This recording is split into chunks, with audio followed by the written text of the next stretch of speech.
real quick to go drop off some stuff for this business, and then I'm going to do some shoots real quick for multiple things. So I'm gonna take y'all one with me, man. So this is the freaking Brooklyn traffic, and it is currently 91 degrees. So imagine being stuck in traffic at 91 degrees, guys. Honestly, it ain't it. Honestly, guys, what's up? It's your girl K, and I'm back with another video. You already know what it is. Like, comment, subscribe, click that notification bell if you already haven't done so. I hope your day's going well. Don't mind me. I just want to chat with y'all for a few seconds. You feel me? Hold on. Yo, guys, listen. Honestly, I always come on here and talk about the pros about being a stepmom and doing at-home insemination and doing all of this shit. And honestly, I'm grateful as shit. Like, honestly, there's a lot of pros. There's definitely a lot of pros to it. But honestly, I feel like the biggest pro would be if you do this shit on your own. Sometimes, if you're not married or if you're not really in a situation where you know y'all gonna be together forever, you might as well do it on your own, because people ain't shit. Like, and the cons to it is that people will really put up a facade that people, as in the other parent that's involved, right? They'll put up a facade that, oh, they're the other parent. Meanwhile, if a person don't carry, it's hard for them to have a bond.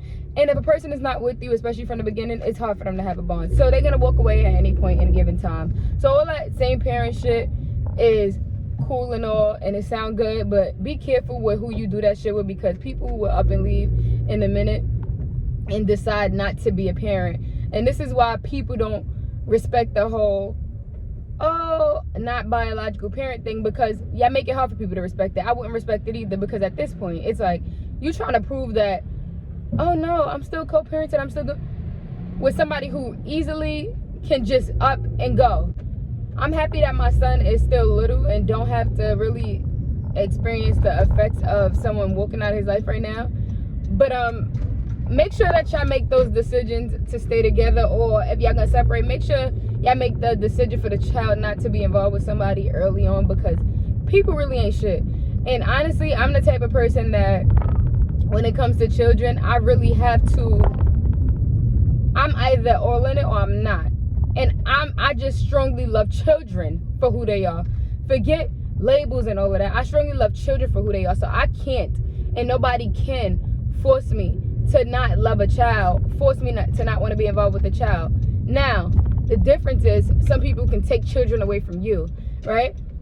And so, yeah. But if somebody taking a child away from you because of something you did, then you either want to correct it because you love that child enough, or you want to just walk away. But don't be in the middle and try to make it seem like, oh, you just snatching a child. No. Honestly, it reminds me like of the Damo and Chrissy situation. You can say whatever you want about this girl snatching her son, but she also said, you're not gonna get my son and smoke around him. You're not gonna get my son and do what you want to do when you don't barely have him, and then something happens to him. I have to make sure that he okay at the end of the day. So it's like, yeah, I'm not telling you everything to do, but certain things you just don't do. And it doesn't matter if you're the biological parent or not. There's just certain things you don't do with children, and I feel like that should be respected. But when it comes to time and people wanting to be around their child, they don't put in the effort or want to be involved, then don't force them, because at the end of the day, they just going to disappear. I knew a long time ago that you could tell when somebody is really just not there with your child, and you can tell when your child is really just not there with someone. But you can try and force a bond, you can try and create one. If that person is not meeting you halfway, then that shit will just fail. And at the end of the day, it's like, my son don't deserve that. So I don't give a fuck. It's cute in the beginning, but it's like, nah, after a while you gotta realize what your child deserves. And my son deserves to be treated like a son. Like, at some point, you gotta start living and understanding and thinking for your child, because they can't think for themselves. And it's like, do my child deserve that? No, my child don't. So at the end of the day, we're not gonna do no secondhand shit over here. It's like, you're gonna be there and you're gonna treat him like a parent. He gonna feel like he has another parent, or he don't need you. Because if that's the case, everybody feels like they could do what you could do. And if everybody could do it, then he ain't gonna know the difference. So it's like, if you're not doing different shit and being who I am to him, which is a parent, then you're not needed. Because I can have support here and there when people are wanting to do it, when people have time to do it. I don't need that. That's what I have. But it's about the support that's not a babysitting support. Like, I don't want somebody who I have to need to ask. Like, it has to be a reason for you to want. No, hit me up every day and want to get your son, especially if you live close. Hit me up all the time and want to talk to your son, because that's your son. That's not something I should be telling you to do. Like, if you love this little boy unconditionally and like a child, then nobody would have to tell you to parent or how to parent, because it's going to come natural. And that's how you could tell when people just genuinely don't have it in them.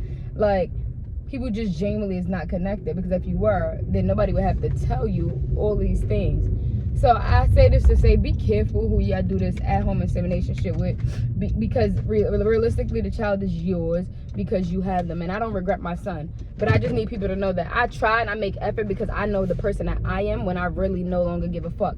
And I could be selfish as shit, but that's when people push me to be selfish as shit. You're not going to be selfish and all about yourself, and then when I become all about myself, you think that I'm the bad guy. Oh, it's because it's your son and I can't take it. Nah, that's not true. It's because you don't put in no effort as if it's your son. It's because you don't care if you see him or not. It's because you think you can just go about life. Like, people kill me, especially when it's the other parent. You think you can just go about life, handle your business, not make no sacrifices for this child that you also considering yours, and then reap the benefits of it being your son when it's convenient for you. So but with me, I can't say, well, Kyro, even though I had you, I got shit to do. I got to get my life together and then I'll be back. No, I can't do that. So why do people think that they could say, oh, well, I got mad shit going on right now and I'm going to hit you up when I get everything. What? That's not a parent. That's what friends can do. That's what a grandparent can do. That's what an uncle can do. An aunt can do. A parent, my nigga? So now I don't look at you as a parent. And I feel like I don't do this whole, oh, I'm about to beg you to be a parent thing. Nah, that's not in me. But I'm also going to make sure that I exhaust my options before I assume some shit. So I'm going to remind you of some shit and see how you respond. But then your response is going to tell me whether or not, nah, this person is not worth holding on to in terms of my son parent. Because in the long run, it's going to affect him.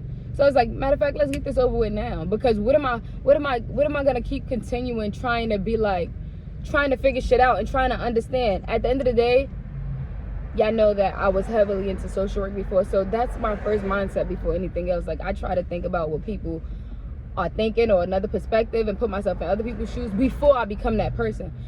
But after a while, I'm human. Like, I'm not gonna keep putting because somebody got to put themselves in my shoes at some point. And it's like, at this point, you going hard for something. Like, what are you going hard for? Because now it's like, people gonna look at you like, why are you going so hard for this girl to be a parent? If she don't want to be a parent, then don't let her be a parent. In reality, that's the reality. But you go hard because you try to put yourself in somebody else's shoes and you try to keep thinking for other people. And then it's like, after a while, you got to realize, like, well, hold on. It's not you. It's the person. And they don't deserve to be a parent at this point, because my son is dope as shit. So it's like, nobody should have to ever be big to be in my son's presence, because he's a dope ass kid and he's going far in life. So just make sure that you keep that energy, though. That's the thing with me. It's just like, make sure you keep that same energy. If you do an insemination with somebody, at-home insemination with somebody, and y'all create this family dynamic of that's both of your children, and if the person already have children, is like, okay, that's their children. I mean, that's their brother, the sibling, and the kids think like, oh, this is my sibling. How do you think you're the only person that's supposed to control that? And if you don't trust me enough, why should I trust you enough? Because at this point, it's like, what the fuck did I do for you not to trust me enough around kids that's yours, but I should let my son that can't even talk go around you and your kids? But if it's a family dynamic, then you should trust. It should be trust on both ends, because what's the point of doing this if I can't be like, well, Kyro want to play with his brothers, like, they're about to go, like, what? I don't know. People just need to, I don't know, check themselves before they start talking, because some people just start making themselves look stupid as fuck.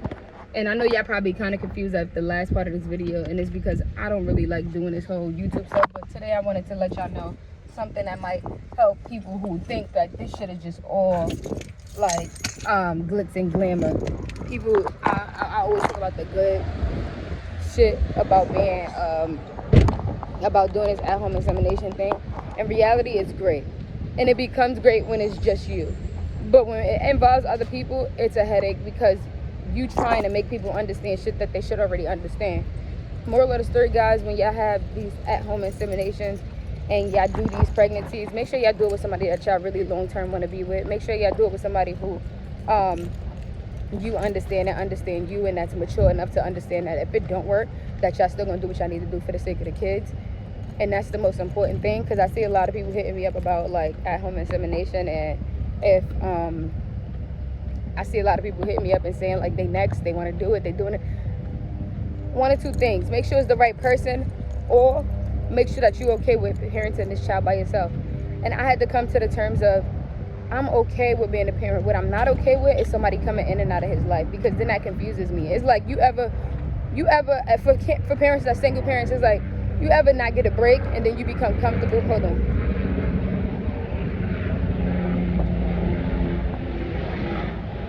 The plane.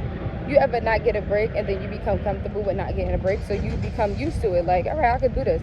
But then you start getting the breaks for 2 weeks, and then it's like, all right, now I'm used to this. It's like, nah, I don't want to be confused. I want to get used to whatever I have to get used to. And if that's being a single parent, then so be it, because I know how to do that. I know how to do that. I know how to stay up late nights and early mornings. I know how to make sacrifices for mine. But don't get me comfortable with something. And don't get my son comfortable with something just to keep being in and out, because we're not doing that. So I say this to say, y'all, make sure y'all do your research. Make sure y'all understand what it really means when y'all are doing this at-home insemination. I don't have no regrets, so don't let that fool you. I don't have no regrets at all. I'm happy to be Kyro's parent, primarily only parent, and I am grateful as shit, and I'm not complaining. But like I said, I did want to tell y'all the cons to this shit, because it looks like it's just that easy and it's a walk in the park, but it's really not. I love y'all. Don't forget to give this video a thumbs up, like, comment, subscribe, tell a friend that your girl is on her journey to 4K. I'm about to go work.